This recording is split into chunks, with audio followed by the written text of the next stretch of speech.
Well, we're talking about Britain's JK Rowling, of course, you will know as the writer of Harry Potter, and of course in recent years has become an outspoken advocate for women's rights in the face of what's been happening with the trans movement and taking away women's only spaces, etc.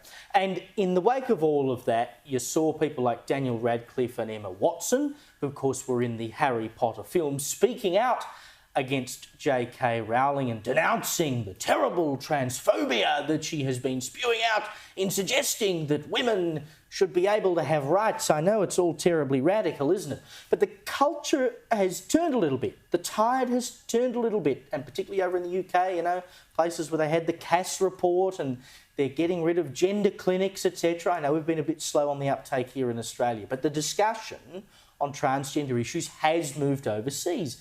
And it's not quite as fashionable anymore to get so stuck into them and say, you know, I'm on the trans side of things. The JK Rowlings of the world have become far more mainstream as we have realised the reality of these matters. So Emma Watson is sort of starting to backtrack a bit. After years of denouncing JK Rowling, the woman who created the franchise and the character that put her on the map, that as a child gave her a job that made her shed loads of money, that has set her up for life, that gave her a career. After years of crapping all over JK Rowling, she's decided, well, maybe I should soften my views a little bit. Now, she's popped up on a podcast recently and tried to explain what she's talking about here. Look, I'll let you have a listen for yourself. Having had that experience and holding the love and support and views that I have mean that I can't and don't treasure Jo and the person that I had personal experiences with. Yep, okay, whatever the hell that all meant. But she talks about in this podcast about how she loves her and she wants to be loved back and all this sort of business. Well, JK Rowling is not taking it lying down. She has hit out with a blistering attack on X, in which, amongst other things, she said, like other people who've never experienced adult life uncushioned by wealth and fame, Emma has so little experience of real life, she's ignorant of how ignorant she is. I wasn't a multi-millionaire at 14. I lived in poverty while writing the book that made Emma famous.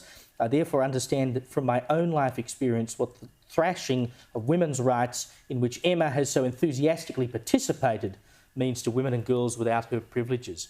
The great irony here is that had Emma not decided in her most recent interview to declare that she loves and treasures me, a change of tack I suspect she's adopted because she's noticed full-throated condemnation of me is no longer quite as fashionable as it was, I might never have been this honest. Adults can't expect to cosy up to an activist movement that regularly calls for a friend's assassination, then assert their right to the former friend's love as though the friend was in fact their mother. Emma is rightly free to disagree with me and indeed to discuss her feelings about me in public, but I have the same right and I finally decided to exercise it. I mean, that was just an assassination right there, I think. She got her right between the eyes. And she makes the point, if Emma had not spent all these years speaking out against me and then at the death knell saying, oh, well, maybe she's not so bad after all, she wouldn't be coming out and attacking Emma in return. She's basically saying, are you a real mate or not?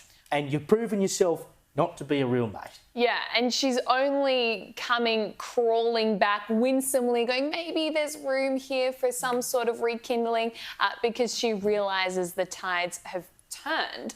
But JK Rowling said it so well herself. She has declined to speak about Emma Watson or the cast of Harry Potter, denouncing her numerous times over the years. She's always stayed silent. She's always kept their relationship out of it. But time and time again, they've always criticised her.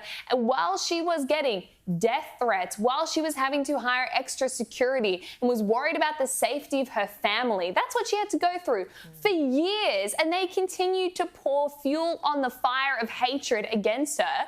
And so for Emma Watson to now come back and go, oh, I just want to be loved, and I just love you even though we disagree. I mean, come on, this is not love.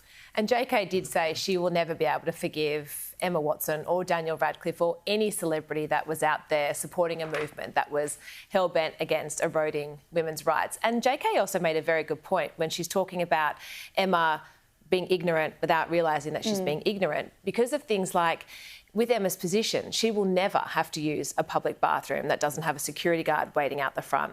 She'll never be in a position where she has to go and get changed at your local sporting field where you might have to share a bathroom with someone. And that's what JK is trying to get the point across to Emma, is that you will never actually experience a lot of these things of what she's trying to push for.